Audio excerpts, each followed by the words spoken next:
नमस्कार, मैं संदीप गौतम। आज क्लास 10th की प्रश्नावली 9.1 के ओनली इम्पोर्टेंट क्वेश्चन को सॉल्व करूंगा।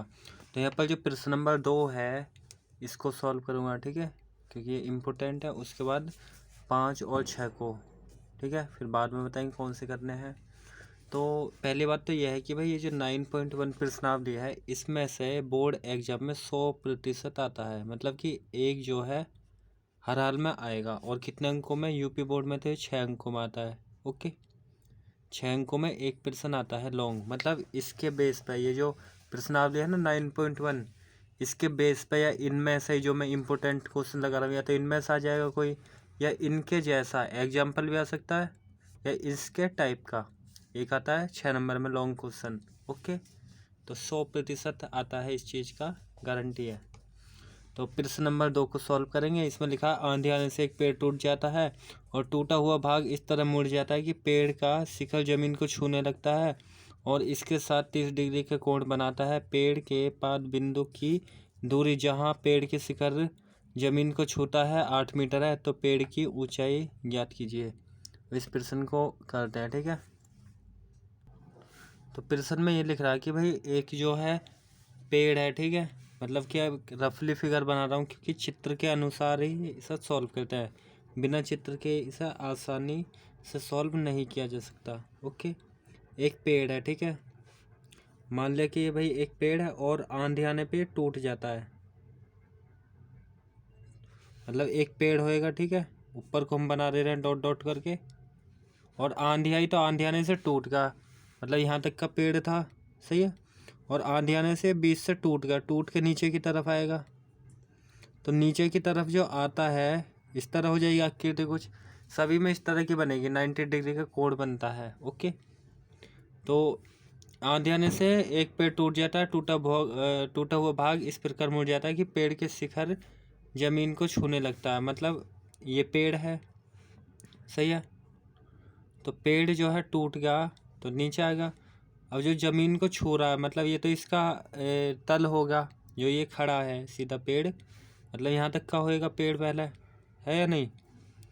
तो पेड़ यहाँ तक का होएगा, तो इसमें होगा क्या, एक तो ये वाली ऊंचाई होगी और एक ऊपर की होगी, ऊपर वाली तो टूट के नीचे आ गई है या नहीं? तो लिखा है कि भाई पेड़ के पाद बिंदु की दूरी, मतलब पेड़ का जो तल बिंदु है उसकी दूरी जहाँ पेड़ के शिखर को छूता 8 मीटर है, मतलब यहाँ से यहाँ तक 8 मीटर है, ऐसा बुक में लिखा है। तो ये वाली जो है 8 मीटर है दूरी, यहाँ से लेके यहाँ तक की।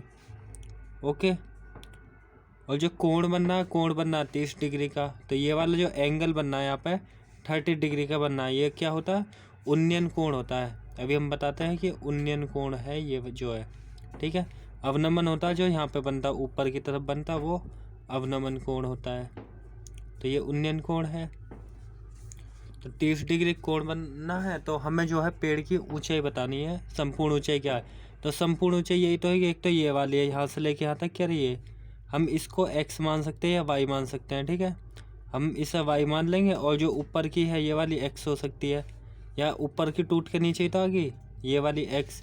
तो संपूर्ण जो पेड़ था वो क्या था, मतलब ये y था और ये x था, मतलब कि संपूर्ण पेड़ की ऊंचाई जो है हम कैपिटल H मान लेंगे और वो क्या हो जाएगी, x + y हो जाएगी, सही है, संपूर्ण पेड़ की ऊंचाई। और इसको हम x मान लेंगे और ये जो x है ऊपर का हट के नीचे आ गया, ठीक है। तो कुल मिला के हमें x और y का मान निकालना है। तो हम अपनी तरफ से a b c बिंदु मान लेंगे, यहाँ पे a लिखा है, यहाँ b, और यहाँ पे c लिख लेंगे। तो यहाँ पे 90 डिग्री का कोण तो होता है। तो पाइथागोरस प्रमेय से हम फॉर्मूला लगा देंगे लंब और आधार का, ठीक है, क्योंकि ये लंबाई होती है और ये आधार होती है। तो ये जो है लंबाई की तरह है, इसे लंब कहते हैं, ठीक है, और इसको आधार कहते हैं, ज़मीन है। ये मैंने 8 जो प्रश्नावली चलाई थी उसमें ही बताया था। और ये वाली कर्ण है, ओके, जो तिरछी रेखा वो कर्ण होती है। तो हमें जो है पहले ये वाली रेखा निकालनी है y, फिर x निकालनी है। तो x हम निकाल लेंगे कर्ण और आधार के फॉर्मूले में, कर्ण आधार जिसमें होता है उसके द्वारा हम x निकाल लेंगे, और y का मान निकाल लेंगे लंब और आधार के फॉर्मूले से। ओके, तो पहले या तो हम x निकाल ले रहे हैं या पहले y, तो पहले हम x का मान निकाल ले रहे हैं। ओके, तो x लिख लेगा फॉर्मूला होता है, मेन फॉर्मूला जो है लाल बट्टे कक्का से जो होता है, मतलब कि मैं लिख दे रहा हूँ या मैं बता दे रहा हूँ, जो लाल बट्टे कक्का होता है फॉर्मूला उसका यूज, मतलब कि ये जो फॉर्मूले मैंने लिखाए थे ना इसी का, ये जो लाल बट्टे कक्का होता है ना, इसमें जो है अगर साइन की बात करेंगे, लंबाई और आधार की बात करेंगे, तो लंबाई आधार किस में होती है, टेन थीटा में होती है। तो हम जो है टेन थीटा का फॉर्मूला लगाते हैं, लंब बट्टे आधार।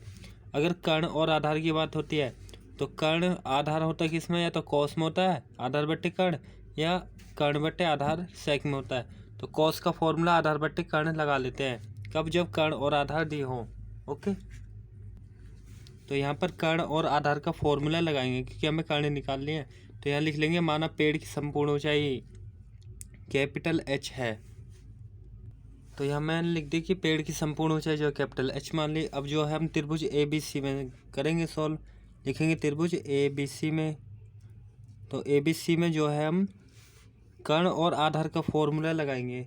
तो कर्ण और जो आधार होती है वो होती है या तो कॉस में लगा देंगे कर्ण आधार, या सेक में लगा देंगे। ओके, तो सेक थीटा कर्ण बट्टा आधार होता है, या कोस थीटा लगा लेंगे। तो हम जो है कोस थीटा का फॉर्मूला लगा लेंगे, ठीक है, क्योंकि शॉर्ट फॉर्म होती है। मैं लिख दे रहा हूँ, ऐसे ही तो होता है एल ए एल अपॉन में के ए कक्का, ये वाला मान साइन का होता है, और ये कोस, और ये होता है टेन का। ओके, तो यहाँ पर जैसे कि हमें कर्ण और आधार कर्ण होती है, आधार कर्ण कोस में, इसलिए हमने कोस थीटा लगाया फॉर्मूला। तो लिखेंगे आधार बट्टे कर्ण, फॉर्मूला है इसका। तो यहाँ लिखा हमने आधार बट्टे में कर्ण। ओके, तो अब यहाँ पे देखेंगे कि भाई आधार जो है वो रेखा कितनी है, ए से लेके बी है, तो ए बी लिख ली, और जो कर्ण है कर्ण ए से लेके सी तक की है, तो ए सी। अब जो कोस है, कोस तो हम ऐसे रहने देंगे, और थीटा जो है, थीटा की जगह एंगल रखते हैं, जैसे कि 30 डिग्री दे रखा है।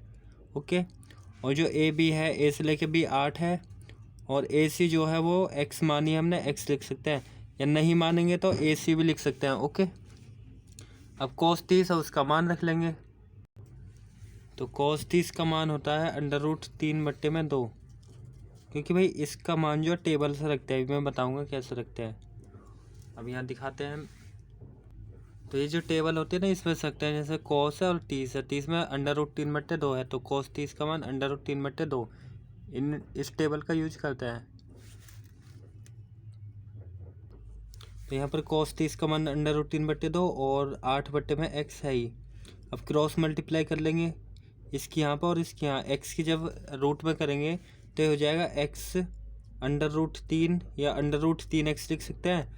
8 की 2 में करेंगे तो ये हो जाएगा 16। ओके, अब हमें x ही तो निकालना है, तो x निकालेंगे तो ये जो √3 इसके मल्टीप्लाई में है, तो इसे अपॉन में भेज देंगे 16 के। ओके, और इतना ही हम लिख देंगे, या तो समीकरण 1 भी मान सकते हैं, ये x का मान हो जाएगा। ओके, ये x का मान होगा। यहाँ तो परिमेयकरण भी कर सकते हैं, इतने छोड़ देंगे। फिर से कर लेंगे कि पुनः लंब और आधार, लंब आधार किसमें होता है, लंब आधार होता है टेन थीटा, तो टेन थीटा फॉर्मूला लगा देंगे लंबाई और आधार, क्योंकि हमें लंबाई भी निकालनी है। तो यहाँ पे लिख लेंगे कि फिर से पुनः टेन थीटा का हम लगा देंगे फॉर्मूला। तो यहाँ लगाएंगे टेन थीटा बराबर होता है लंब बट्टे में आधार। तो यहाँ लिखा मैंने लंब बट्टे में आधार, और जो लंब है ना वो वाली रेखा है बी से लेके सी तक की, तो बी सी, और जो आधार है ए से लेके बी रहेगी, तो ए बी लिखिए। अब यहाँ पर जो है ना टेन थीटा, थीटा मतलब कि 30 डिग्री रखना है इसके जगह पे, और जो बी से लेके सी है, बी से लेके सी तक की वाई है, तो वाई लिख लेंगे। ओके, और जो ए बी है, ए से लेके बी तक की 8 है, तो 8 लिख ली। ओके, ये वाई है, और जो टेन 30 है इसका मान रख लेंगे, टेबल में होता है ना इसका मान, इसका होता है 1/√3 टेन 30 का, और यहाँ पर जो है वाई बट्टे में 8 है। ओके, अब क्रॉस मल्टीप्लाई कर लेंगे, वाई की इसमें करेंगे इसकी इसमें, तो वाई रूट में हो जाएगा √3, और 8 की जब 1 में करेंगे 8 एकम 8 हो जाएगा। क्रॉस मल्टीप्लाई कब करते हैं, जब बराबर निशान हो। ओके, अब यहाँ पर जो √3 है वाई के गुणा में, तो इसको नीचे भेज देंगे, तो वाई बराबर हो जाएगा 8/√3। ओके, तो ये होगा वाई का मान, ये होगा एक्स का मान। तो एक्स और वाई का जो मान है हमने निकाल लिया, ये भी निकाल लिया, ये भी। तो संपूर्ण पेड़ की ऊंचाई क्या है, एक तो ये है और एक ये है, मतलब ये इसको सीधा करेंगे तो एक्स तो हो जाएगा। तो एक्स और वाई को मिला के आएगी संपूर्ण पेड़ की ऊंचाई। तो लिख देंगे हम इसी को कि भाई संपूर्ण पेड़ की ऊंचाई जो है एक्स और वाई का मान जोड़कर है। यहाँ पर मैंने लिखा है कि अतः संपूर्ण पेड़ की ऊंचाई जो हमने कैपिटल एच माने थे ना, ये माने थे ना कैपिटल एच इसकी ऊंचाई, तो ये आई क्या है, ये थी एक्स प्लस वाई। संपूर्ण पेड़ की ऊंचाई एक्स प्लस वाई थी। तो यहाँ पर जो है एक्स का मान तो ये है और वाई का मान ये है, दोनों को यहाँ पर रख देंगे। तो यहाँ पर जो है एक्स का जो मान है वो है 16/√3। तो 16 में √3 लिख लेंगे और वाई जो है वाई का मान रख लेंगे 8/√3। ओके, यहाँ पे वाई का मान और एक्स का रख दिया सीधा सीधा। अब यहाँ पे एलसीएम लेके सॉल्व कर लेंगे। तो इसका एलसीएम लेंगे तो √3 ही आएगा क्योंकि दोनों एक जैसी संख्या है। इससे इसको डिवाइड करेंगे तो यहाँ 16 बचेगा, फिर प्लस √3 से √3 को भाग करेंगे, एक की 8 में गुणा करेंगे तो 8 हो जाएगा। 16 में 8 को जोड़ लेंगे तो ये हो जाएगा 24। और बट्टे में जो है √3 है। अगर बट्टे में √3 होता है तो परिमेयकरण कर लेते हैं, मतलब √3 के ऊपर भी गुणा नीचे भी, या लिखेंगे परिमेयकरण करने पर। तो यहाँ पर मैंने लिखा है परिमेयकरण करने पर। परिमेयकरण में होता है कि भाई ये जो 24 बट्टे में √3 है, √3 के ऊपर भी गुणा करते हैं, नीचे भी, अंश में भी और हर में भी। ओके, इसी को कहते हैं परिमेयकरण या रैशनलाइजेशन। अब सीधी सीधी गुणा करेंगे तो ये 24 √3 होएगा, है नहीं, और नीचे करेंगे √3 के √3 में करते हैं तो 3 ही होता है हमेशा, 3 होएगा √3 के √3 में। 3 से ही कट जाएगा 8 बार। ओके, तो यहाँ 8 √3 बचेगा। तो यहाँ लिख लेंगे 8 √3 मीटर या इकाई, सही है, मीटर लिख लेंगे। तो पेड़ की जो संपूर्ण ऊंचाई है वो 8 √3 मीटर हो जाएगी। ओके, तो ये हो जाएगा इसका फाइनल आंसर। आई होप आपको ये समझ आया हो।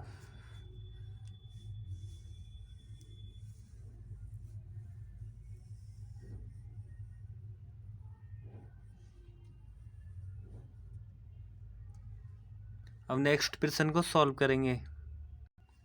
अब प्रश्न नंबर जो है 5 को करेंगे। तो प्रश्न नंबर 5 में लिखा है भूमि से 60 मीटर की ऊंचाई पर एक पतंग उड़ रही है। पतंग में लगी डोरी को अस्थायी रूप से भूमि के एक बिंदु से बांध दिया गया है। भूमि के साथ डोरी का झुकाव 60 डिग्री है। यह मानकर कि डोरी में कोई ढील नहीं है, डोरी की लंबाई ज्ञात करनी है। ओके, तो अब इस प्रश्न को करते हैं। तो ये मैंने प्रश्न तो लिख लिया है। ओके, अब इसे सॉल्व करेंगे। तो यहाँ पर जो है प्रश्न में जो है लिखा है कि भाई एक पतंग उड़ रही है 60 मीटर की ऊंचाई पे, ठीक है।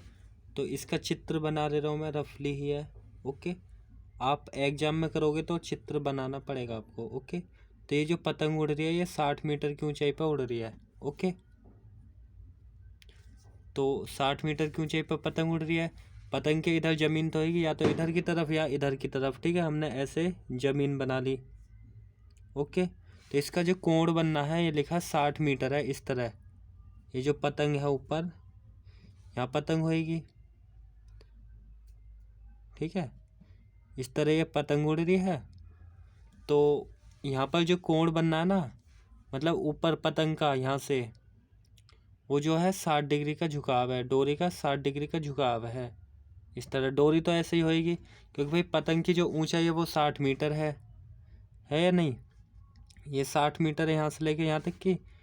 तो कुछ दूरी से जो झुकाव ऐसे तो रहेगा, डोरी तो हमेशा टेढ़ी जाती है, तो ये हो जाएगी डोरी। ओके, तो डोरी की लंबाई जो हम एक्स भी मान सकते हैं। डोरी को क्या मान लेंगे, एक्स। हमें ये एक्स ही निकालना है, ठीक है। तो हम अपनी तरफ से यहाँ ए और यहाँ पे बी और यहाँ पे सी बिंदु मान लेंगे, ठीक है।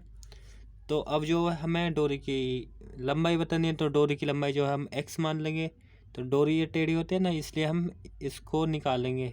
ओके, अगर ये कहता है कि भाई ज़मीन बताइए, मतलब आधार बताइए कि कितनी दूरी है उस बिंदु से यहाँ तक की, तो वो बता देते, हम आधार बता देते। लेकिन हमें डोरी की लंबाई बतानी है कि ये जो डोरी है उसमें कोई ढील नहीं है, तो इसकी लंबाई तो एक्स बताना। तो यहाँ लिख लेंगे हम, माना डोरी की लंबाई जो है वो एक्स मीटर है। तो हमें जो है भाई ये डोरी की लंबाई बतानी है। तो ये कर्ण है, एक तरह से कर्ण वाली तो रेखा होती है, और ये जो है लंबाई की तरह ये लंब होती है, और ये जो नीचे है वो आधार होती है या नहीं? ये वाली होती है आधार। तो हमें निकालनी क्या है? कर्ण निकालनी है। तो कर्ण निकालनी है। एक रेखा नहीं दे रखी है और एक दे रखी है, तो जो ना दे रखी है उसका और जो दे रखी है उस रेखा और कोण का यूज करके हम ये वाली रेखा निकाल लेंगे, मतलब कर्ण। तो कर्ण और लंब होती किस में? कर्ण लंब होती है साइन थीटा, लंब बट्टे कर्ण होता है ना फॉर्मूला, तो इसीलिए हम साइन थीटा फॉर्मूला लगाएंगे। तो लंब जो है बी से लेकर सी तक, क्योंकि इस वाले कोण की बात हो रही है। उन्नयन कोण जो बनना नीचे होता है उन्नयन कोण, अवनमन होता है ऊपर। तो ये जो है लंबाई बी से लेकर सी तक की है, तो यहाँ बी सी लिख लेंगे। और जो कर्ण है, कर्ण जो है ए से लेकर सी है, तो ए सी हम लिख लेंगे। ओके। और जो साइन है, थीटा की जगह पे हम रखेंगे कोण 60 को। ओके। और जो बी से लेकर सी तक की है, मतलब कि बी से लेकर सी लंब जो है वो 60 डिग्री मतलब 60 है, 60 मीटर। और ए से लेकर सी तक की हमने एक्स मानी है, एक्स ही तो मानी है। ए से लेकर सी तक की डोरी की जो लंबाई है, अब यहाँ पर साइन 60 है ना, इसका मान रख लेंगे टेबल से। साइन 60 का मान जो होता है वो होता है √3/2। इसको मैं दिखा रहा हूँ कहाँ पर है। ओके। तो ये है साइन और ये है 60, साइन वाली लाइन में जाएंगे और 60 पे √3/2 है। ओके। तो इसको मैंने रख लिया है। तो ये साइन 60 का मान √3/2 और यहाँ पर जो है 60/x ऐसे लिखेंगे। अब क्रॉस मल्टीप्लाई करेंगे एक्स की यहाँ और इसकी यहाँ पे, एक्स की इसमें करेंगे तो एक्स √3 हो जाएगा। ओके। फिर बराबर 60 की 2 में करेंगे, 60 दूनी हो जाएगा 120। ओके। अब ये जो √3 है, √3 गुणा में एक्स के, तो ये बट्टे में चल जाएगा, इसके गुणा वाली संख्या अपोन में चल जाती है, तो यहाँ हो जाएगा 120 अपोन में √3। जैसे इससे जस्ट पहले वाले प्रश्न में परिमेयकरण करा ना हर का, वैसे इसमें भी करेंगे। ओके। तो यहाँ पर लिख लिया मैंने कि परिमेयकरण करने पर, परिमेयकरण करते हैं कब? जब रूट हो अपोन में हमेशा। ठीक है। तो √3 नीचे तो है ही, ऊपर भी गुणा करेंगे √3 की और नीचे भी कर लेंगे, तो सीधे सीधे मल्टीप्लाई करेंगे। अब तो यहाँ x तो है ही है, √3 मतलब सीधे सीधे करेंगे तो 120 √3 हो जाएगा। और √3 के √3 में करते हैं तो 3 होता है। अब 3 से ये 120 को भाग करेंगे तो ये 40 बार हो जाएगा, तो 40 √3 हो जाएगी डोरी की लंबाई, मतलब x बराबर हो जाएगा 40 √3 मीटर। और ये है क्या? x क्या है? x ये तो है डोरी की लंबाई, है ना? तो यहाँ हम ब्रैकेट में लिख भी देंगे ये डोरी की लंबाई है। ओके। डोरी की लंबाई, डोरी की लंबाई जो है वो जो है x है, तो ये हो जाएगा इसका आंसर भी। ओके। तो आई होप आपको ये प्रश्न समझ आया हो। अब नेक्स्ट प्रश्न सॉल्व करेंगे। अगर वीडियो अच्छी लगी है तो इसे अभी के अभी लाइक करो और कमेंट करो और अपने दोस्तों के साथ शेयर करो। जो प्रश्न नंबर 6 है इसको सॉल्व करेंगे, ये मोस्ट इम्पोर्टेंट क्वेश्चन है। ओके। ये इम्पोर्टेंट क्वेश्चन है, और जो ये सेकंड वाला था वो भी था इम्पोर्टेंट है। तो ये सारे जो मैं बता रहा हूँ इम्पोर्टेंट। इसमें लिखा 1.5 मीटर लंबा लड़का, 1.5 मीटर लंबा लड़का, एक लड़का 30 मीटर ऊंचे भवन से कुछ दूरी पर खड़ा है। जब वह भवन की ओर जाता है तब उसकी आंख से भवन के शिखर का उन्नयन कोण 30 डिग्री से 60 डिग्री हो जाता है। तो बताइए कि वह भवन की ओर कितनी दूरी तक चल कर गया। तो हमें ये बताना है कि लड़का कितनी दूर तक चल के गया भवन। अब इस प्रश्न को चित्र के द्वारा समझाते हैं, फिर इसको सॉल्व करेंगे। ओके। तो अब इस प्रश्न में जो है 1.5 मीटर लंबा लड़का, ठीक है, और 30 मीटर ऊंचे भवन से किस दूरी पर खड़ा है। मान लो हमने ये भवन बना लिया 30 मीटर ऊंचाई का।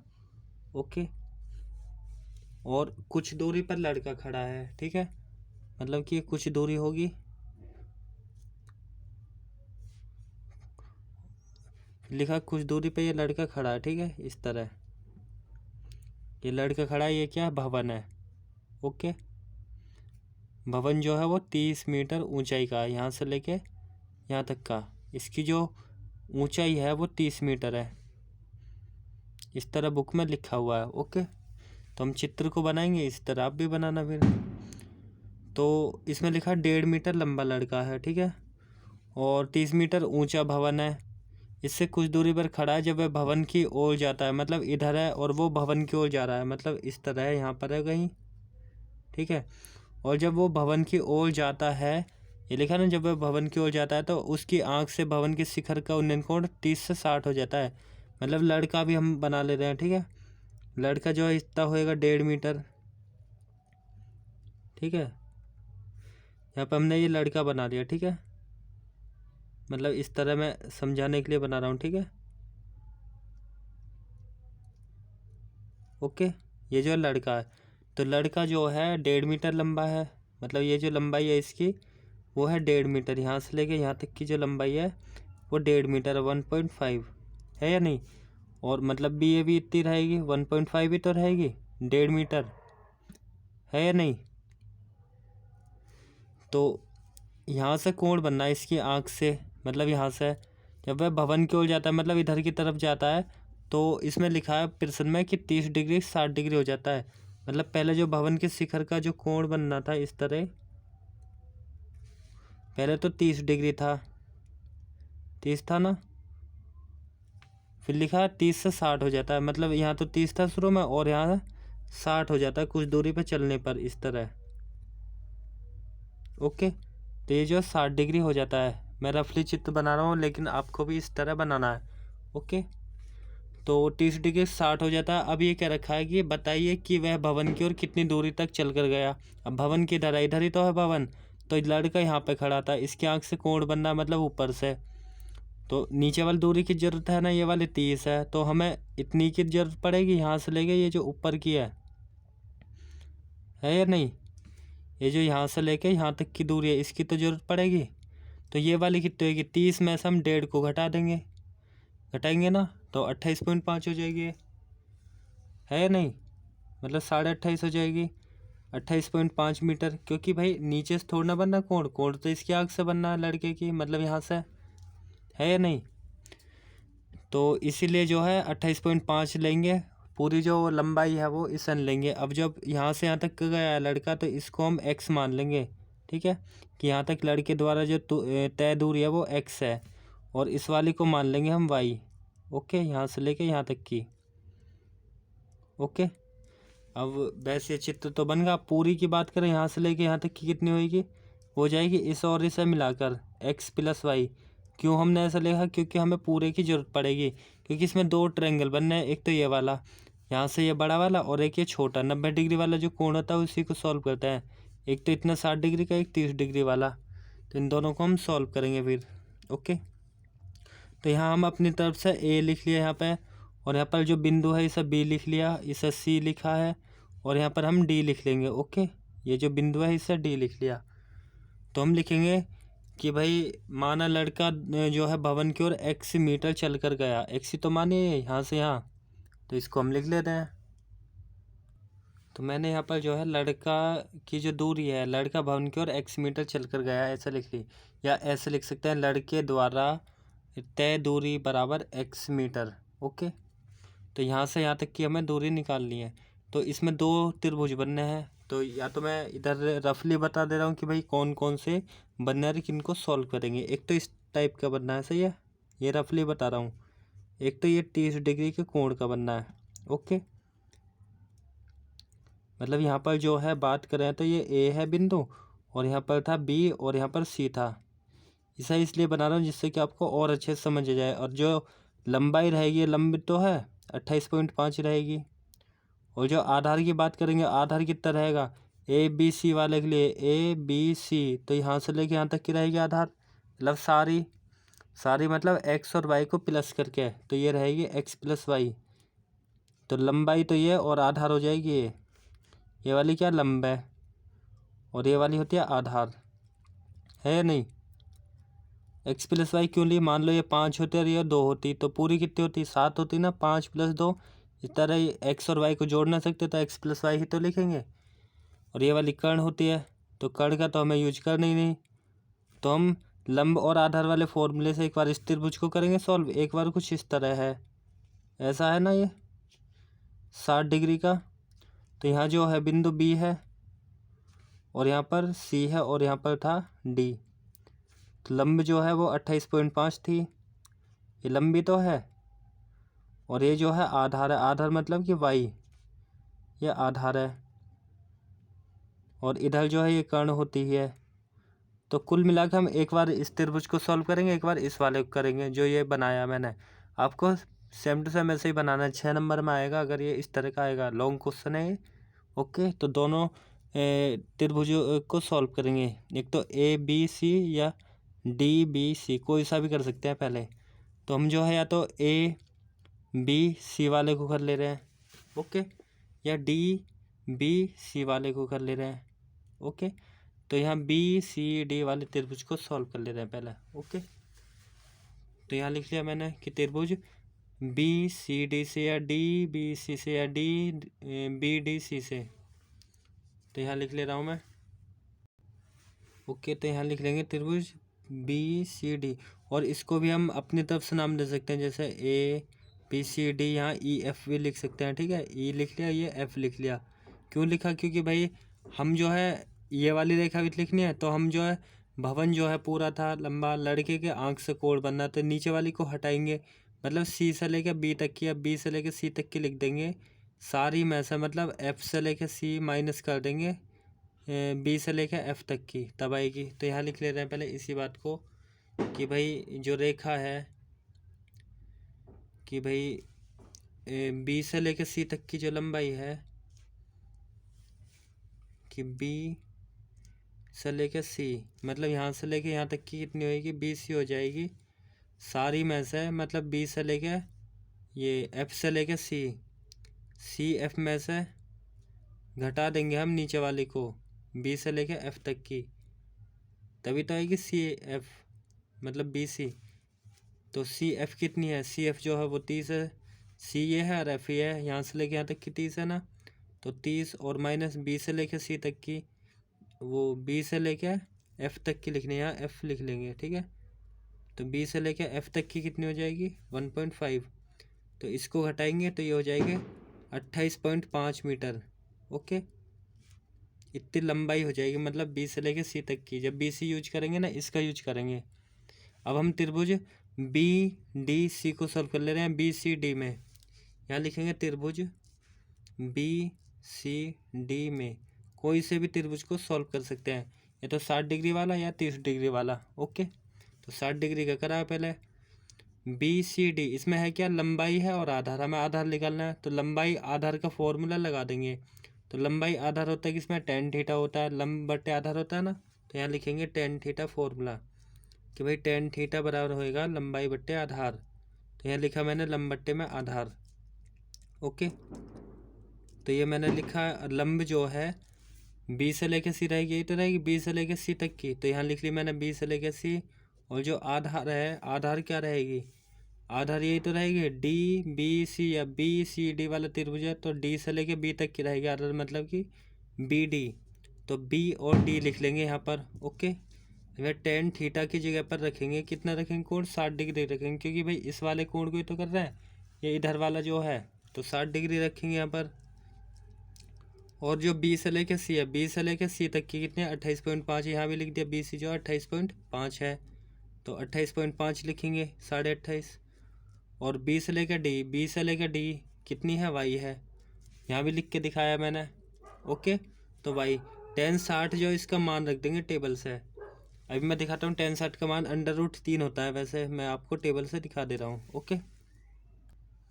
ये टेबल है और ये tan है, और यहाँ पर 60 डिग्री है। 60 डिग्री में जब tan के आगे आओगे तो ये वाला मान मिलेगा √3, 60 और ये tan में, ओके। तो √3, तो यहाँ पर tan 60 का मान जो √3 है, और इसको हम ऐसे लिख लेंगे 28.5। तो इसको ऐसे लिखा 28.5 बट्टे में जो है Y है, ओके। अब यहाँ पर क्रॉस मल्टीप्लाई कर लेंगे, क्योंकि भाई इसके नीचे एक मान लेंगे, एक तो होता ही है, इसके नीचे अगर एक मान है तो इसकी क्रॉस मल्टीप्लाई तो करेंगे, इसकी यहाँ पर और इसकी यहाँ, Y की जब इसमें करेंगे तो ये हो जाएगा Y √3, और बराबर 28.5 के एक में करेंगे तो ये हो जाएगा 28.5, है या नहीं? इतना लिख लेंगे। अब Y के मल्टीप्लाई में तो √3 तो गुणा में होता है, तो नंबर को नंबर की तरफ कर देते हैं, अपोन में चल जाएगा इसके, तो Y बराबर हो जाएगा 28.5 अपोन में √3, ओके। तो इतना हम लिख देंगे, और ये Y का मान भी हो जाएगा, Y का मान ही तो होगा ये।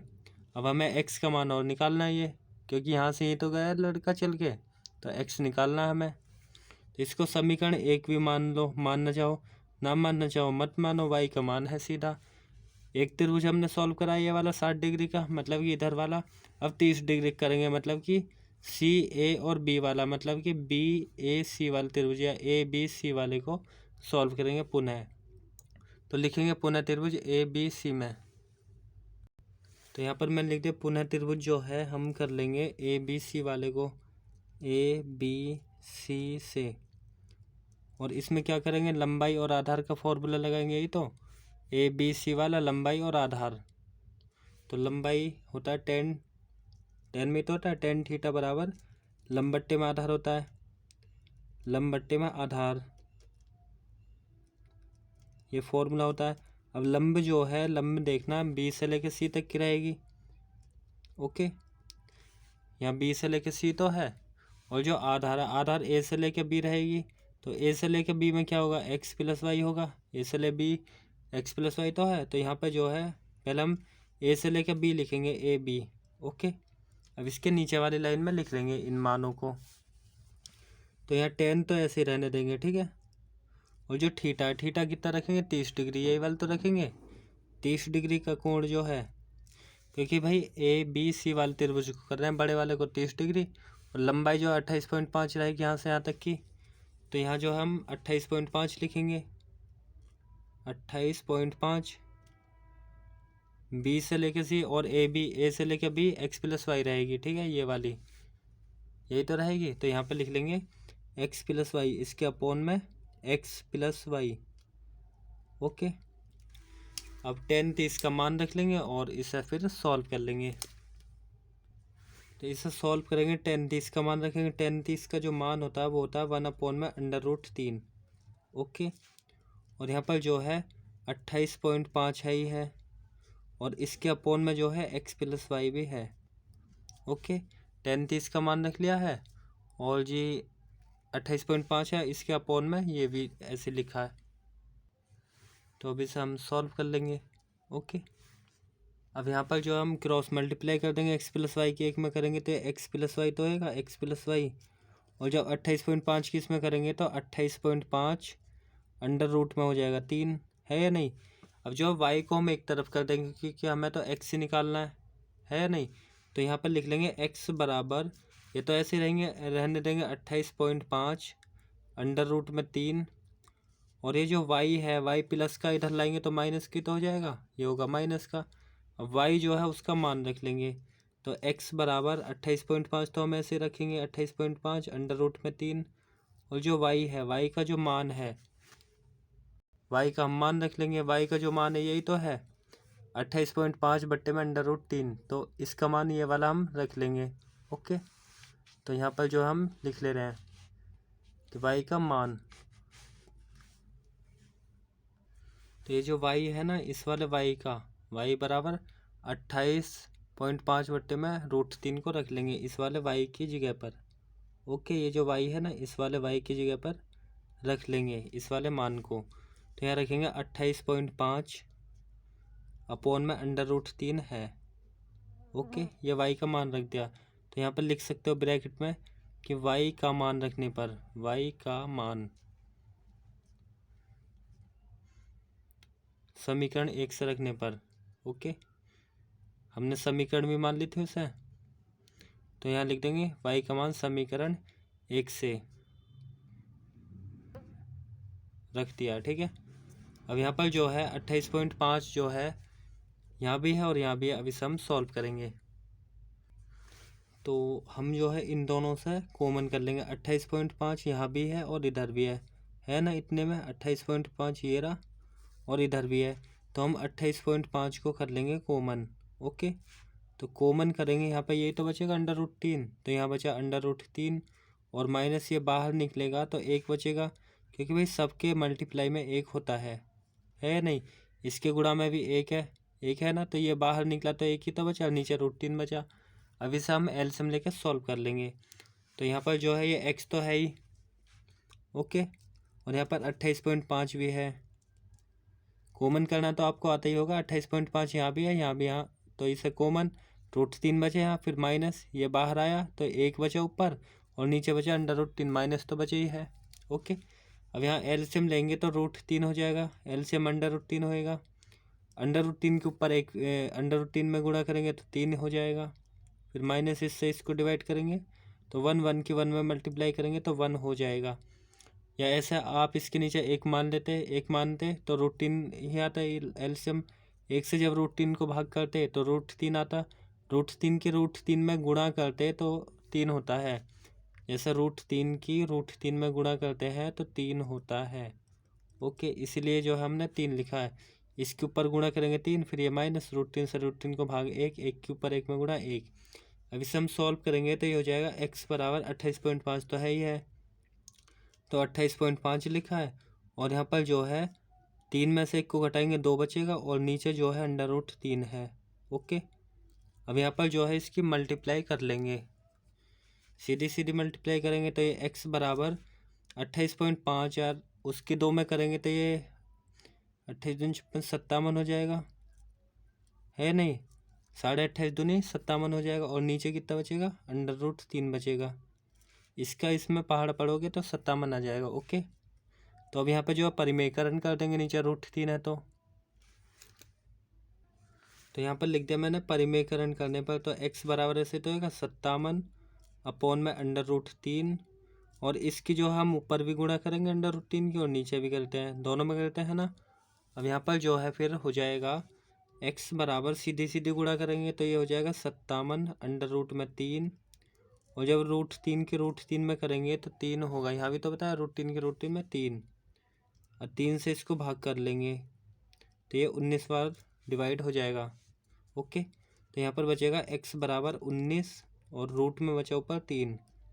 ओके, तो इतने मीटर हो जाएगा क्या, लड़के द्वारा तय दूरी। हमने ये x का मान निकाला है, तो x क्या था, लड़के द्वारा तय दूरी, तो इसे लिख लेंगे लड़के द्वारा तय दूरी जो है वो x है। तो मैंने यहाँ पर लिख ली कि लड़के द्वारा तय दूरी जो है x बराबर इतने मीटर हो जाएगी। या लिख दो कि अतः लड़का भवन की ओर 1903 मीटर चल कर गया। तो यहाँ पर लिख दिया मैंने कि अतः लड़का भवन की ओर 1903 मीटर चल कर गया, तो ये हो जाएगा इसका फाइनल आंसर। आई होप आपको ये प्रश्न समझ आया हो। अब नेक्स्ट प्रश्न को सॉल्व करेंगे। ओके, प्रश्न नंबर 7 को सॉल्व करेंगे। इसमें लिखा है कि भूमि के एक बिंदु से 20 मीटर ऊंचे भवन के शिखर पर लगी एक संचार मीनार, संचार मीनार मतलब कि एक टावर, वो जो टावर होता है मोबाइल टावर, वो संचार मीनार के एक तल और शिखर के उन्नयन कोण क्रमशः 45 डिग्री और 60 डिग्री है, तो मीनार की ऊंचाई ज्ञात कीजिए। ओके, तो इस प्रश्न को सॉल्व करेंगे। 7 और 8 एक टाइप के प्रश्न है, तो मैं 7वें को सॉल्व करूँगा, फिर 8वें को ही बताऊँगा। ओके, तो मैंने ये प्रश्न तो लिख लिया, अब इसको हम सॉल्व करेंगे। ठीक है, तो इसमें लिखा है कि भूमि के एक बिंदु है, ठीक है, भूमि का एक बिंदु होएगा, वहाँ पर लिखा है 20 मीटर ऊंचा भवन है। ठीक है, तो 20 मीटर ऊंचा भवन है कोई इस तरह। ओके, तो ये भवन है और इसकी जो ऊंचाई है वो 20 मीटर है, यहाँ से लेके यहाँ तक की 20 मीटर ऊंचाई है, ये भवन है। तो ये भवन है 20 मीटर, और इसका जो आधार तो हो गई है नहीं, मतलब ज़मीन तो इधर होगी। अब ये लिखा है कि भाई ये जो ज़मीन है यहाँ से जो है ये है कि भाई 20 मीटर ऊंचे भवन के शिखर पर लगी संचार मीनार, मतलब इसके ऊपर लगे एक संचार मीनार, मतलब इस तरह। ओके, तो ये क्या है, संचार मीनार है, ऊपर जो लगी हुई है ये संचार मीनार है, तो यहाँ पे हम लिख लेंगे संचार मीनार है ये।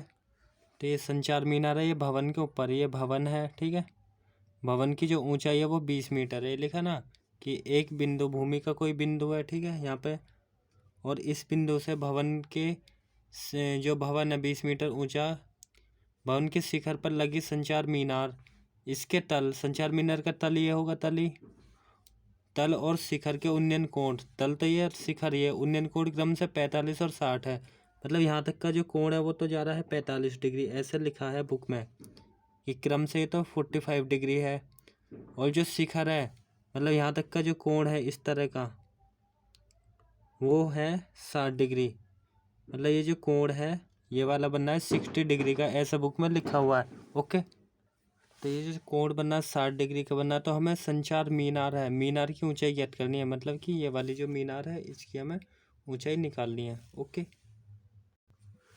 तो मतलब कि हमें एक्स निकालनी है, इसे हम एक्स या एच मान सकते हैं। ठीक है, संचार मीनार की ऊंचाई एक्स या एच मीटर मान लेंगे, हमने ये एच मान ली। ठीक है, संचार मीनार की ऊंचाई एच मान लिया है। ओके, तो अब यहाँ बात आती है त्रिभुजों की। त्रिभुज कौन सा करेंगे, एक तो ये वाला होगा यहाँ से लेके यहाँ तक की, क्योंकि लंबाई ये लेनी पड़ेगी एक बार। यहाँ हम ए लिख ले रहे हैं, यहाँ पर बी, और यहाँ पर जो बिंदु है इसे सी लिखा और इसे डी नाम दिया है। तो इसमें जो बात करेंगे तो त्रिभुजों की दो हो गए, मैं यहाँ पे बना दे रहा हूँ। एक तो इस टाइप का होगा, सही है, मतलब ये 45 डिग्री का, छोटा छोटा बना रहा हूँ मैं समझाने के लिए। ओके, तो यहाँ पे ए था और यहाँ पे बी है, और 45 जो है कहाँ पर है, नीचे है, मतलब कि यहाँ सी पर। ओके, तो लंबा बट्टे आधार लगाएंगे हम, लंबाई ये होगी, और आधार जो ये, क्योंकि ये एक ही आधार पर टिकी हुई है तो आधार जो हम इसे एक्स मान सकते हैं। ओके, एक्स या वाई मान लेंगे, इसे हम एक्स मान लेंगे आधार। एक तो ये वाला त्रिभुज सॉल्व करेंगे, और दूसरे वाले की बात आती है ए बी और डी तक का करेंगे, मतलब कि इस टाइप का कुछ लंबा जो त्रिभुज है ये वाला, मतलब कि 60 डिग्री का। जब भी दो ट्रायंगल होते हैं तो दोनों को अलग अलग करते हैं सॉल्व। तो यहाँ पर ए है और यहाँ पर बी है और यहाँ पर डी है। तो जब इसकी बात करेंगे लंबाई तो है, मतलब कि एच है और प्लस में 20 है, एच प्लस 20 हो जाएगी सारी संपूर्ण जो ऊंचाई की बात करें, है या नहीं। तो ये कैपिटल एच की बात करें तो ये एच प्लस 20 हो जाएगी, मतलब ये वाली और ये यहाँ से यहाँ तक की बात। और आधार की बात करेंगे तो आधार हम एक्स ही मान लेंगे। तो ये दोनों त्रिभुजों को सॉल्व करेंगे। ठीक है, एक बार ऊंचाई लेंगे हम इस वाली को, एक बार इस है। तो हम बात करेंगे कि भाई ऊंचाई निकाल दी हमें एच, तो लिखेंगे मानव संचार मीनार की ऊंचाई एच मीटर है। ओके, तो यहाँ पे लिख लिया मैंने मानव संचार मीनार की ऊंचाई जो एच मीटर है। अब त्रिभुज जो है या तो हम ए बी सी वाले को सॉल्व कर लेंगे पहले, या ए बी डी वाले को। तो ए बी सी वाले कर ले रहे हैं, कोई सा भी करो। तो यहाँ लिखेंगे त्रिभुज ए बी सी से, ए बी सी से सॉल्व करेंगे। तो इसमें क्या, लंबाई और आधार, लंबाई आधार किस में होता है, टेन थीटा में होता है, लंबाई आधार 10 में होता है ना, तो यहाँ लगाएंगे टेन थीटा का फॉर्मूला। ठीक है, तो यहाँ पर मैंने लिख लिया टेन थीटा बराबर लंब बट्टे आधार। लंब जो हम ए बी सी वाले त्रिभुज कर रहे हैं, ए बी सी, लंब जो है ये रहेगी, लंबाई यही तो है, और ये वाली क्या है, आधार है या नहीं। ये वाली क्या लंब है और ये आधार है नीचे। इस तरह इधर बात करें तो ये लंब है, लंबाई, और ये नीचे जो है ये आधार होती है। तो लंबाई और आधार का फॉर्मूला होता है टेन थीटा, इसलिए टेन थीटा लंब बट्टे आधार, लंबी से लेके सी, आधार जो है ए बी। तो टेन थीटा, थीटा मतलब कि यहाँ तक का सॉल्व कर रहे हैं ना, ए बी सी मतलब कि 45 डिग्री रखेंगे थीटा की जगह पे, तो टेन थीटा रखेंगे 45।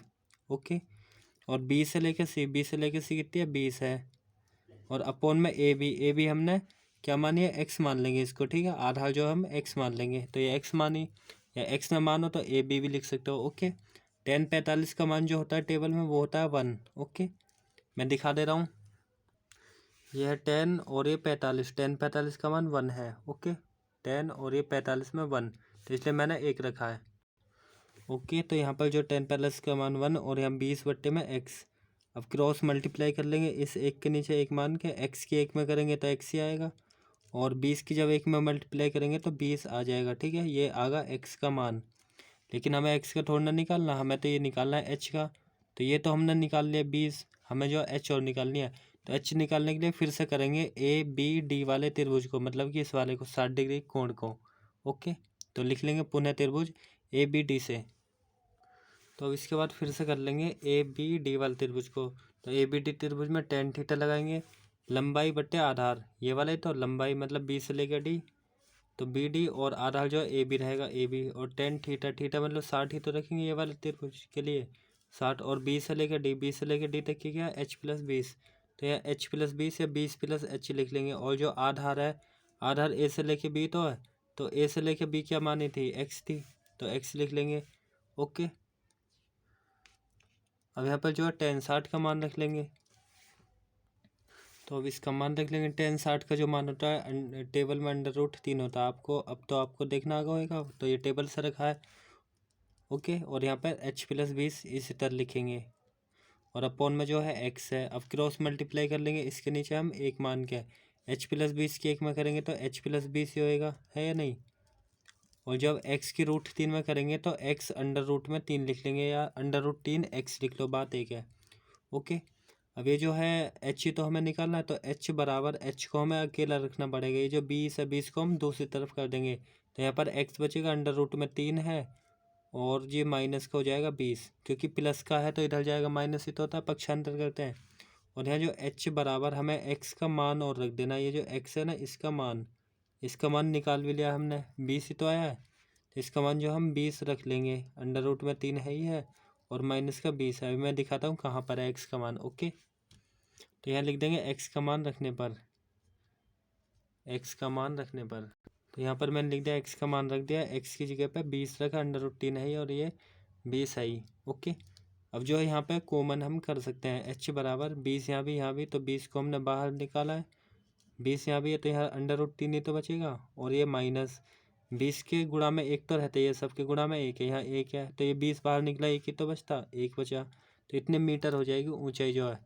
ओके, तो मैं ये बताता हूँ x का मान रखा है जहाँ से, ये था ना यहाँ x बराबर 20, तो x की जगह पे 20 रख दिया। ओके, तो यहाँ पर जो है x जो है इसकी जगह 20 रख दिया, इस नंबर को इधर करके, और फिर ये h का मान आ गया, h मतलब मीनार की ऊंचाई, तो ये हो जाएगी मीनार की ऊंचाई। तो यहाँ पर लिख दिया आता है मीनार की जो ऊंचाई है वो h बराबर इतने मीटर हो जाएगी। ठीक है, संचार मीनार थी ना, तो उसकी ऊंचाई इतने मीटर, ये हो जाएगी इसका फाइनल आंसर। आई होप आपको ये प्रश्न समझ आया हो। अब नेक्स्ट प्रश्न को सॉल्व करेंगे। अब प्रश्न नंबर 8 को करेंगे। इसमें लिखा है कि एक पेडिस्टल के शिखर पर एक 1.6 मीटर मतलब करीब 1.5 मीटर ऊंची मूर्ति लगी है। भूमि के एक बिंदु से मूर्ति के शिखर का उन्नयन कोण 60 डिग्री है, उसी बिंदु से पेडिस्टल के शिखर का उन्नयन कोण 45 डिग्री है। पेडिस्टल की ऊंचाई ज्ञात करनी है। ठीक है, पेडिस्टल की ऊंचाई। अब इस प्रश्न को समझाता हूँ चित्र के द्वारा। तो ये प्रश्न मैंने लिखा है, एक पेडिस्टल है, ठीक है, इसके ऊपर 1.6 मीटर ऊंची मूर्ति लगी है, तो एक पेडिस्टल होगा ये। ठीक है, इसके ऊपर मूर्ति लगी है, मतलब ये पेडिस्टल बिल्कुल जस्ट 7th वाले प्रश्न की तरह है, ये 7वां है ना उसकी तरह ही है, मतलब ये ऊपर था उसमें ये नीचे था, 77 उसके जैसे ही है। तो इसमें लिखा है कि भाई 1.6 मीटर ऊंची मूर्ति लगी है, किसके ऊपर, पेडिस्टल ये है, ये क्या पेडिस्टल, ये पेडिस्टल है, इसके ऊपर जो मूर्ति लगी है ये मूर्ति है, और मूर्ति की जो लंबाई है वो 1.6 मीटर है, इसके ऊपर लगी है मूर्ति। तो लिखा भूमि के एक बिंदु से मूर्ति के शिखर का उन्नयन कोण 60 है। भूमि का एक बिंदु और मूर्ति का शिखर, मूर्ति तो ये तो पेडिस्टल मूर्ति ये है, ये मूर्ति तो है, तो मूर्ति का शिखर मतलब चोटी, तो मूर्ति का जो शिखर है ये यहाँ का जो कोण है वो 60 डिग्री है, बड़ा वाला, मतलब यहाँ तक का ये 60 है। लिखा उसी बिंदु से मतलब इसी बिंदु से पेडिस्टल के शिखर का उन्नयन कोण, मतलब पेडिस्टल ये है, इसका शिखर ये होगा, तो ये जो कोण है वो 45 डिग्री लिखा है ना, तो ये वाला होगा 45 डिग्री।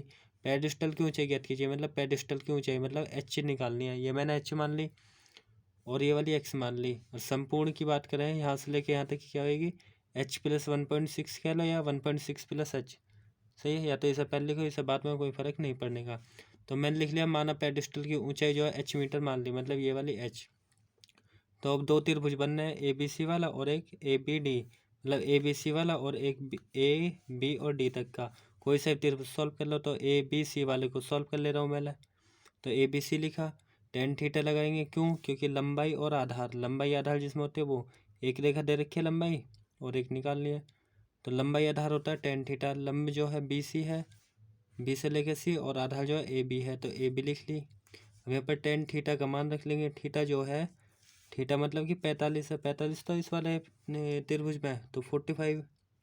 ओके, और बी से लेकर सी, बी से लेकर सी तक की एच मानी है तो एच, और ए बी हमने मानी है एक्स, तो एक्स आ जाएगी।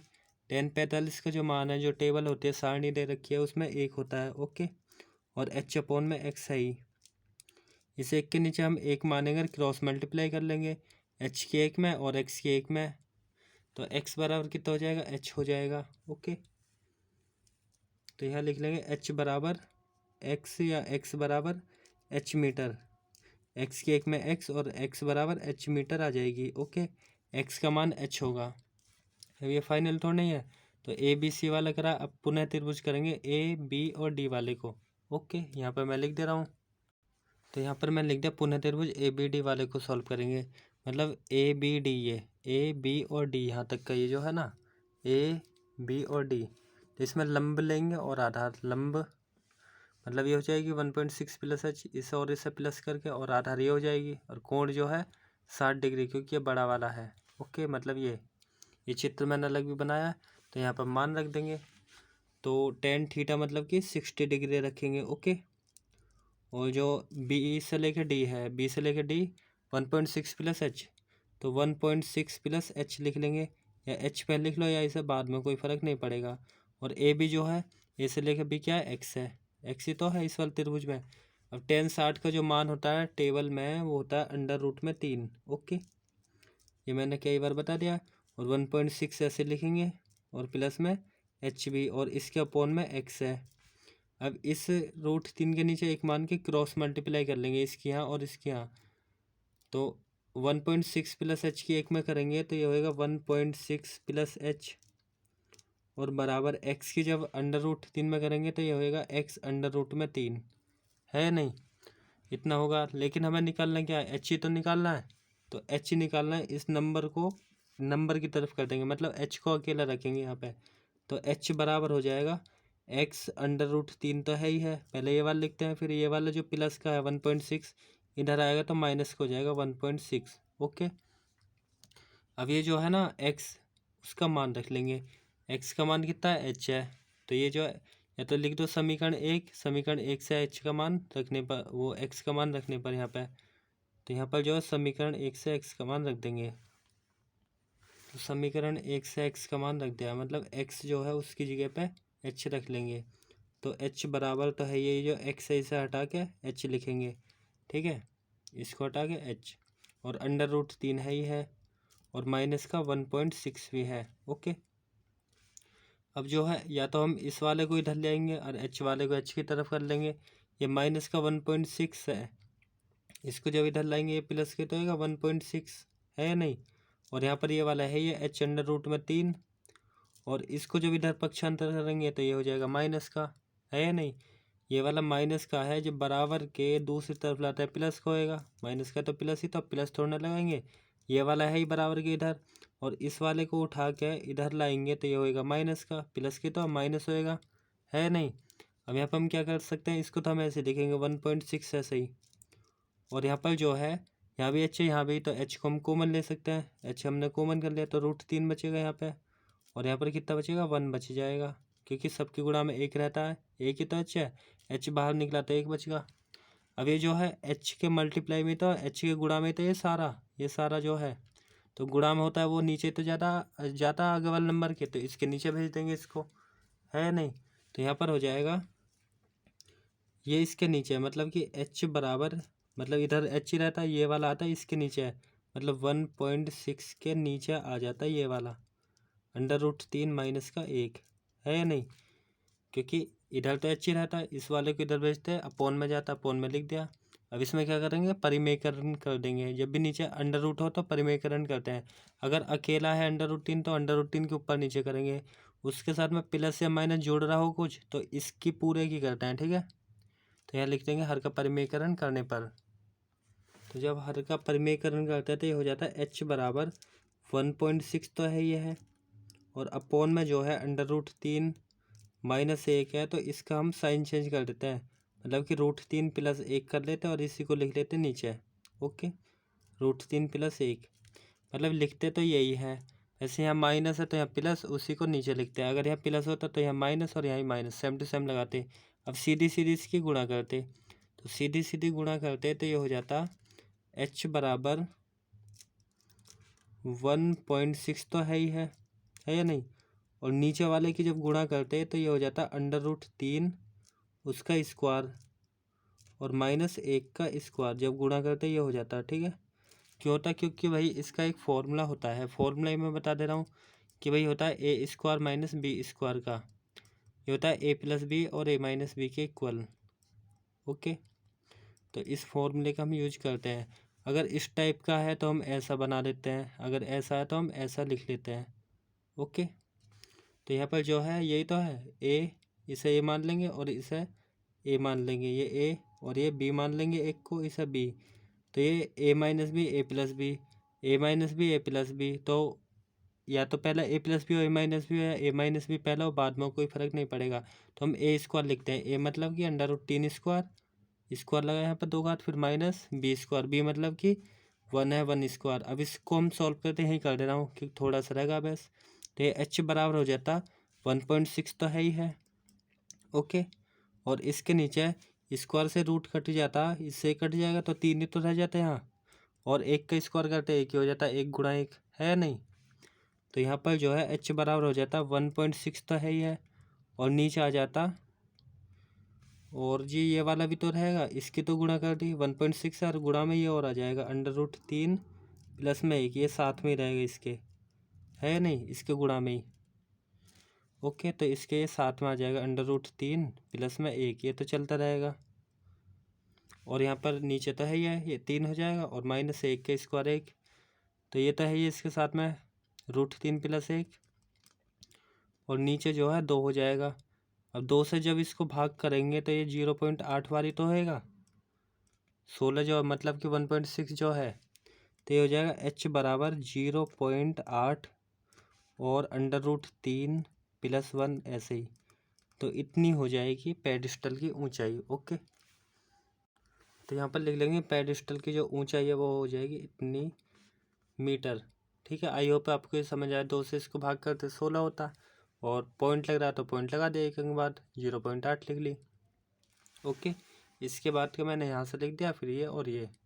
तो आई होप आपको ये समझ आया हो। अब नेक्स्ट प्रश्न को सॉल्व करेंगे। ओके,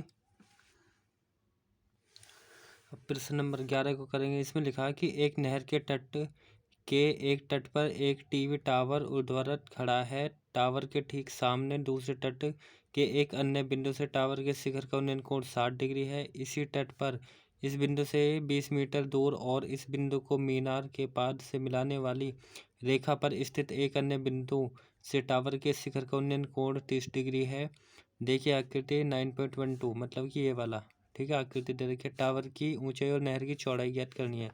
मतलब ये आकृति बना रखी है, मतलब ये सी से लेकर बी तक की, और ये ए बी निकालनी है, हमें टावर की ऊंचाई निकालनी है। ठीक है, ये वाला चित्र जो है मैं बना लेता हूँ, फिर उसके बाद 12 प्रश्न को सॉल्व करेंगे। ओके, तो ये जो है मैंने प्रश्न लिख लिया है और इसका चित्र भी बना लिया है। ठीक है, तो यहाँ पर मैंने जो है ये नहर है, नहर की जो चौड़ाई है उसको हम x मान लेंगे, यहाँ से लेके यहाँ तक की x मान ली। ओके, और ये जो सारे की हमें ज़रूरत पड़ेगी यहाँ से लेके यहाँ तक की, हम इसे लिख लेंगे 20 + x, या x + 20 लिख लेते हैं क्योंकि दोनों को जोड़ते, क्योंकि ए बी डी वाले त्रिभुज करते तो लंब और आधार लेते, इसलिए हम 20 + x, और इसको जो टावर की जो ऊंचाई है उसको हम h मान लेंगे। तो ये मैंने चित्र अलग अलग बना के दिखा भी दिए हैं। ठीक है, तो माना कि मैंने टावर की ऊंचाई जो h मीटर है और नहर की चौड़ाई x मीटर मान ली। तो त्रिभुज हम ABC को सॉल्व करेंगे। ABC में से tan थीटा बराबर लगा देंगे लंब बटे आधार। तो ABC वाला ये है, तो यहाँ से लंब जो यही तो रहेगी, यही तो होती है लंबाई, और आधार जो नीचे होती है ज़मीन, ये आधार है। तो आधार की बात करेंगे, लंब जो है बी से लेके ए है, या ए बी लिख ली, और जो आधार है, आधार जो है बी से लेके सी है, तो यहाँ बी सी भी लिख सकते हैं। ठीक है, तो यहाँ लिख लेंगे B C. Okay, B C या सी भी लिख सकते हैं। अब यहाँ tan थीटा का मान रख देंगे। थीटा जो है हम रखेंगे, ये वाला कोण है ना 60 डिग्री वाला, मतलब कि इधर ए बी सी वाले को कर रहे हैं, तो ए बी सी में 60 डिग्री रखेंगे। और जो ए बी है, ए से लेके बी हमने एच मानी है तो एच लिख लेंगे, और बी सी जो है बी से लेके सी हमने एक्स मानी है तो एक्स लिखेंगे। ठीक है, tan 60 का मान जो टेबल में होता है वो होता है √3, और ये h/x ऐसे लिखेंगे। ओके, अब इसके नीचे एक मान के क्रॉस मल्टीप्लाई करेंगे, h की एक में h आएगा, इसकी यहाँ कर देंगे, तो h की जब एक में करेंगे h आएगा, x की यहाँ करेंगे तो x √3 हो जाएगा। ठीक है, इसको हम समीकरण 1 भी मान लेंगे, और ये h का मान तो निकला लेकिन अपूर्ण है, x का मान ना आया ना अभी, तो ये आधा निकला ये कह लो या तो। अब दूसरे त्रिभुज को करेंगे ए बी डी वाले को, क्योंकि दोनों त्रिभुज सॉल्व करते तब मान निकलते हैं फाइनली, ठीक है। तो अब ए बी डी वाले त्रिभुज को करेंगे पुनः। तो यहाँ पर लिख लिया मैंने फिर से ए बी डी वाले त्रिभुज को, मतलब कि ए बी डी, मतलब ये ए बी डी मैंने अलग से बना दिया। तो कोण जो है यहाँ पे हम लंब लेंगे, लंब मतलब कि ए से लेके बी, ए बी लिखी, और जो आधार आ रहा बी से लेकर डी, तो बी डी लिख ली, या तो यहाँ पे बात कर लो बी डी। तो अब जो है थीटा जो रखना हमें 30 डिग्री, मतलब कि ये वाला कोण, ओके। तो यहाँ टेन थीटा रखेंगे हम 30 डिग्री को, ओके। और ए से लेके बी, ए से लेके बी तो एच ही है, तो एच लिखेंगे। और बी से लेके डी, बी से लेके डी क्या है 20 + x, यहाँ भी लिखा मैंने 20 + x, तो 20 + x।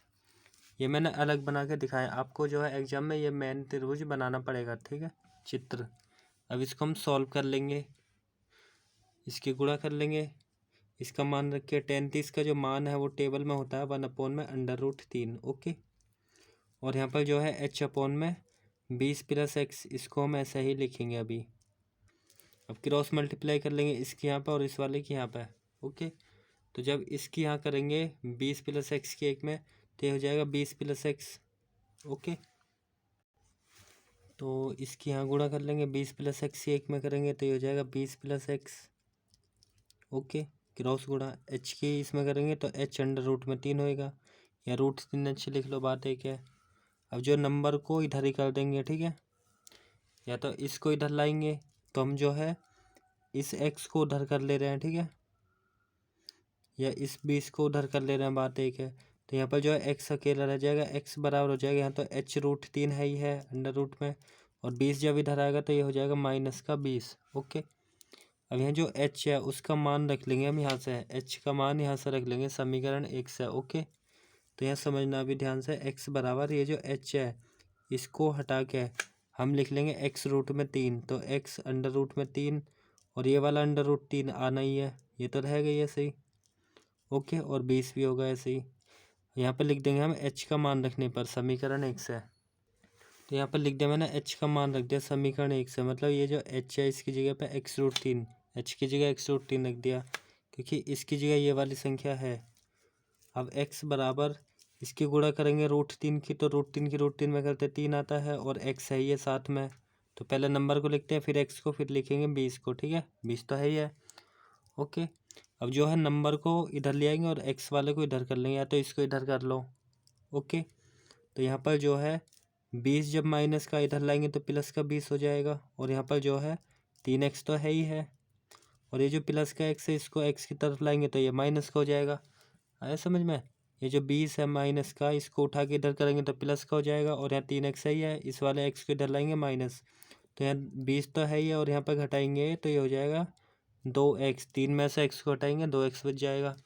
अब जो है ये गुणा में तो है 2 जो है x के, तो गुणा वाली संख्या जो है इसके नीचे आती है, मतलब कि 20 के नीचे तो आ जाएगा 2, है या नहीं, 2 नीचे आ जाएगा, और यहाँ पे कितना बचेगा x ही तो रह जाएगा, क्योंकि भाई ये वाली संख्या इसके गुणा में, गुणा वाली नीचे जाती है, और 2 से इसको डिवाइड करेंगे 10 बार होएगा, x बराबर कितना आगा 10 आगा, तो इसको सीधा करके लिख दिया कि x के सामने कितना है 10 है, तो हम लिख देंगे 10, ओके।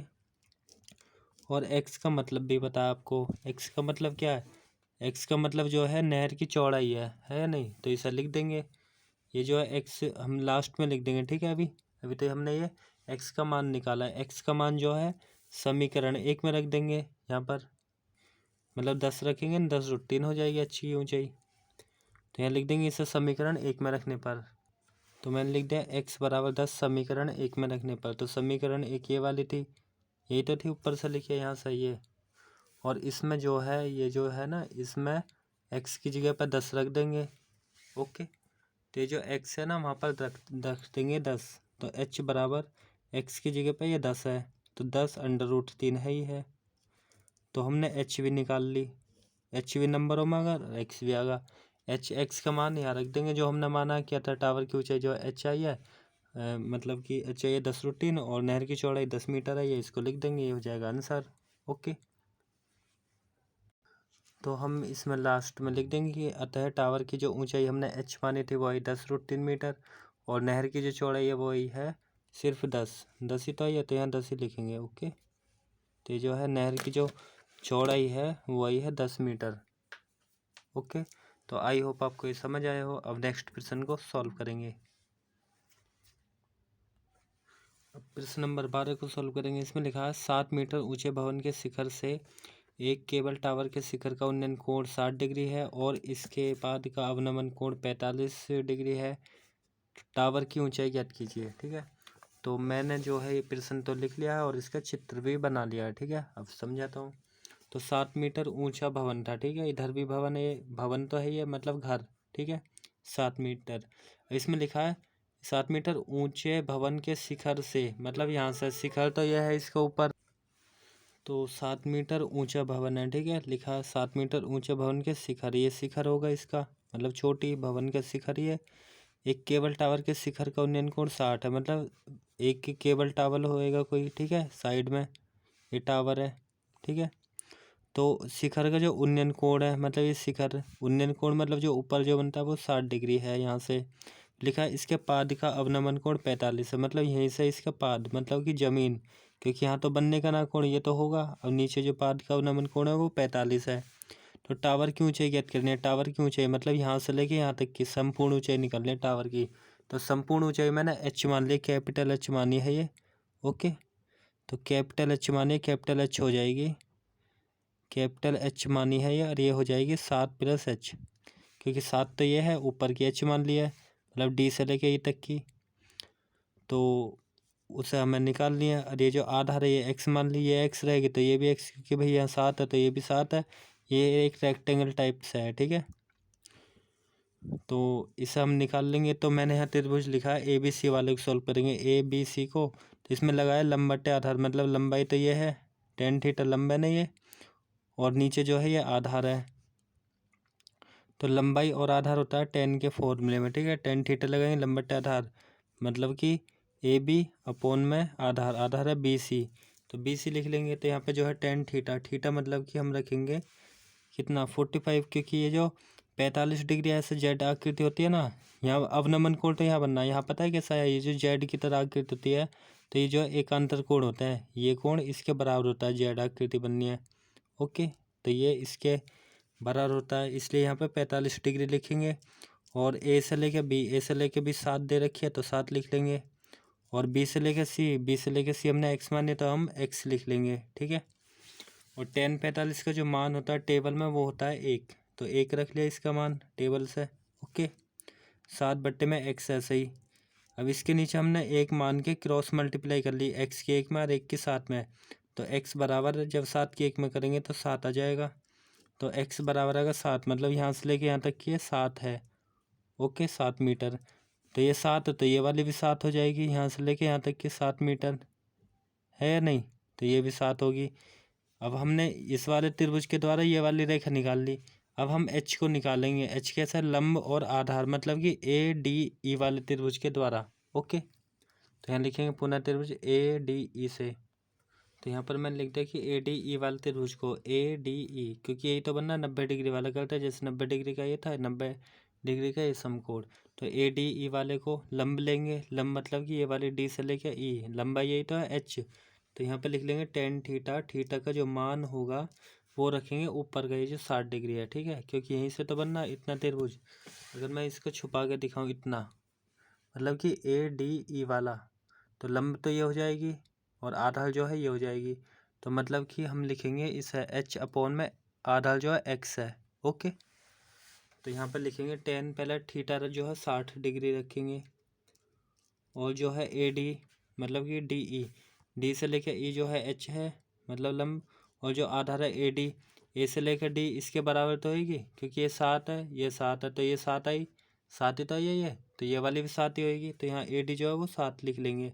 सही है, तो ये लिख ली। अब 10 60 का जो मान है वो होता है √3, टेबल में होता है इसका मान, और एच अपॉन में 7 ऐसे लिखेंगे। ओके, अब इसके नीचे एक मान की क्रॉस गुणा, एच की 1 में करेंगे तो एच आएगा, और 7 की जब इसमें करेंगे तो 7√3 हो जाएगा, यह आएगा एच का मान। ठीक है, और एक्स है निकाल लिया।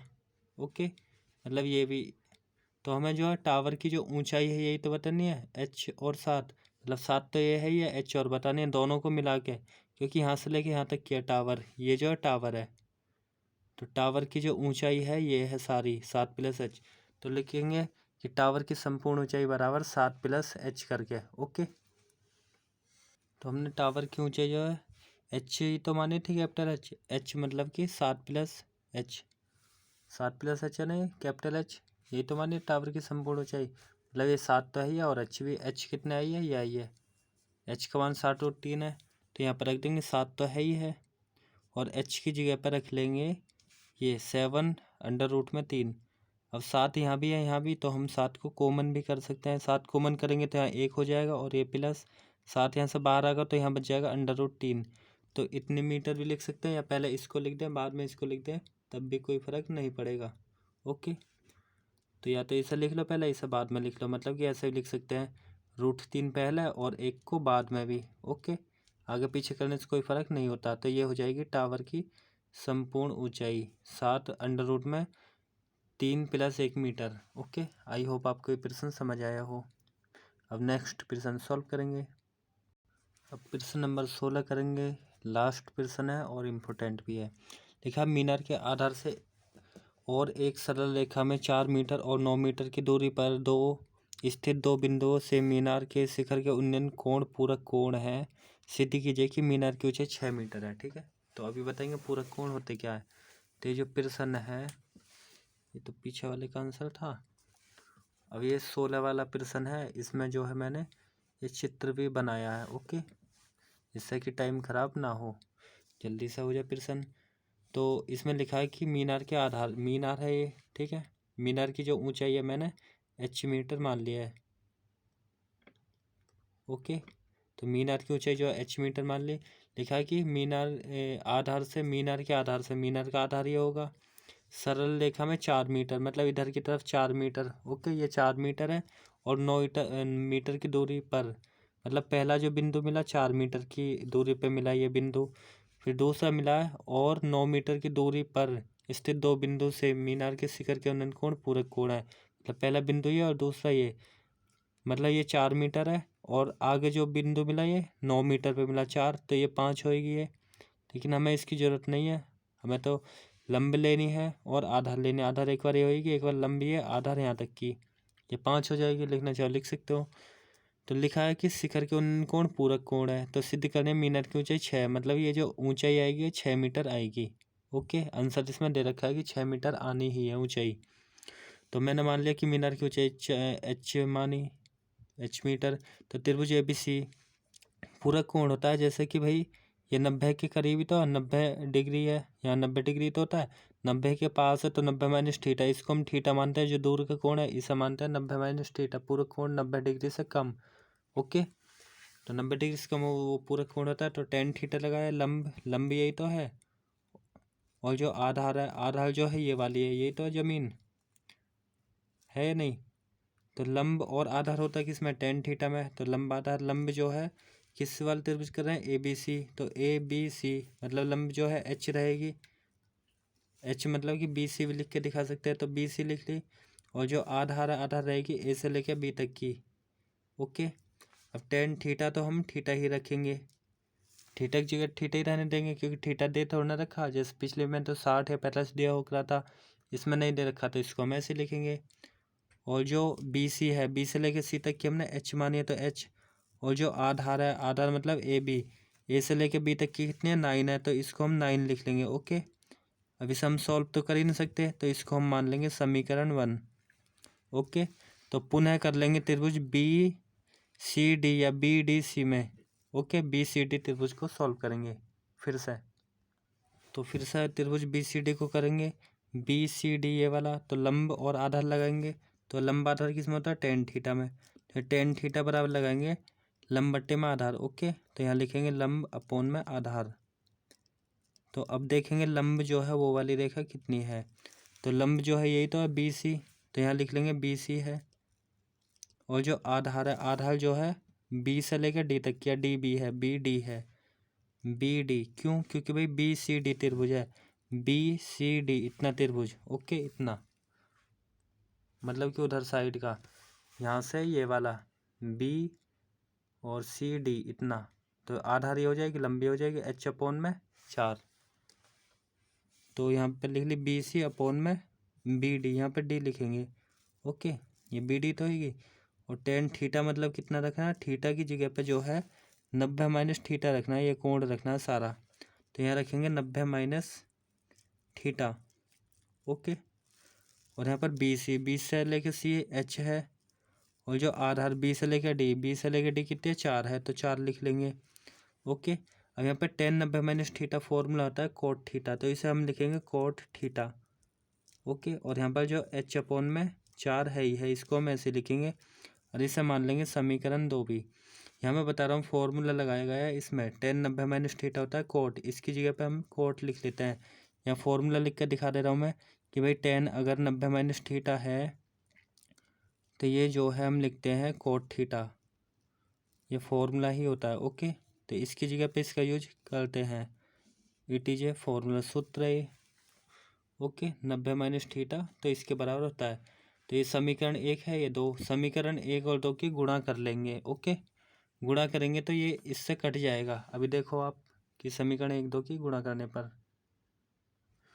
तो मैंने लिख दिया समीकरण 1 व समीकरण 2 की गुणा करने पर समीकरण 1 ये है, तो इसका जो बराबर से पहले वाला है और इसका बराबर से पहले वाला है समीकरण 2 का, इसकी इसमें गुणा होगी, मतलब कि टेन थीटा की कोट थीटा में होनी है गुणा, कि गुणा ही तो करनी है हमें, तो गुणा करेंगे कोट थीटा। ओके, फिर बराबर निशान लगाएंगे। इसका याद रखना है कि बराबर से पहले वाला बराबर से पहले वाला बराबर से पहले वाले के साथ गुणा इसकी यहाँ, और H अपॉन 9 की होएगी गुणा लगा देंगे निशान, इंटू H अपॉन में 4, तो H अपॉन में 4 की होएगी। अब इसमें जब फॉर्मूला लगाएंगे, क्योंकि सीधी सीधी गुणा तो कर नहीं सकते, तो टेन गुणा तो है ये यहाँ पे। Okay, tan theta cot theta होता है फॉर्मूला 1/10 थीटा, इसको हम 1/10 थीटा लिखते हैं, ये भी फॉर्मूला होता है, मैं बताऊंगा। ओके, H के H में गुणा करेंगे सीधी सीधी, तो ये हो जाएगा H का स्क्वायर, और नीचे करेंगे 9 की 4 में, तो ये हो जाएगा 36। यहाँ मैं बता रहा हूँ कि भाई कोट थीटा जो है इसकी जगह पे 1/10 लिख लेते हैं। यहीं पे लिख दे रहा हूँ मैं फॉर्मूला कि अगर कोट थीटा है तो इसे लिख लेते हैं 1/10 थीटा। ओके, ये फॉर्मूला है, इस फॉर्मूले का हम यूज करेंगे। यहाँ पे करा है मैंने कि कोट को इसे लिख लिया 1/10, और टेन थीटा से टेन थीटा कट जाएगा। ओके, ये कैंसिल हो जाएगा, तो यहाँ पर जो है बचेगा 1 ही तो बचेगा, यहाँ पे 1 बचेगा सिर्फ, तो 1 बराबर यहाँ बचेगा H² अपॉन में 36 मतलब 36। ओके, अब इस एक के नीचे एक मानेंगे और क्रॉस गुणा कर देंगे, H² की एक में करेंगे तो ये आएगा H², और 36 की एक में करेंगे तो 36। अब H का मान निकालेंगे तो ये हो जाएगा 6, है या नहीं, तो यहाँ पर हो जाएगा H बराबर √36। अब 36 का वर्गमूल लेते हैं तो ये हो जाता है 6, इसका जो वर्गमूल है वो हो जाएगा 6, तो H बराबर लिख लेंगे डायरेक्ट, या तो 6 लिख लो या 6 का स्क्वायर करके भी दिखा सकते हो। ठीक है, स्क्वायर से रूट कटेगा तो H बराबर आ जाएगा 6। ओके, H बराबर 6 का मतलब है ऊंचाई जो 6 मीटर आ गई, तो लिख देंगे कि अतः इसकी मीनार की ऊंचाई जो है वो 6 मीटर है, इति सिद्धम। ओके, तो यहाँ पे लिख दे रहा हूँ मैं लास्ट में अतः, क्योंकि ये पेज भी भर गया, और मैं यहीं पे लिख दे रहा हूँ कि अतः मीनार की ऊंचाई, तो अतः मीनार की ऊंचाई जो है वो 6 मीटर है। ओके, तो ये हो जाता है इस तरह सिद्ध, इति सिद्धम। ओके, प्रूव्ड होगा ये कि मीनार की ऊंचाई जो है वो 6 मीटर है। इसमें जो है मीनार की ऊंचाई 6 मीटर आंसर लानी थी। ओके, आई होप आपको ये प्रश्न समझ आया हो। तो मैंने इस प्रश्नावली में केवल इम्पोर्टेंट क्वेश्चन को सॉल्व करा है, जो कि बोर्ड एग्जाम में एक हर हाल में आता है इस प्रश्नावली से। तो आई होप आपको ये प्रश्नावली समझ आई हो तो अभी वीडियो को करो लाइक, और अपने दोस्तों के साथ करो शेयर, और मिलेंगे नेक्स्ट वीडियो में। जब तक के लिए रखिए अपना ध्यान, रहे खुशहाल। जय हिंद, वंदे मातरम।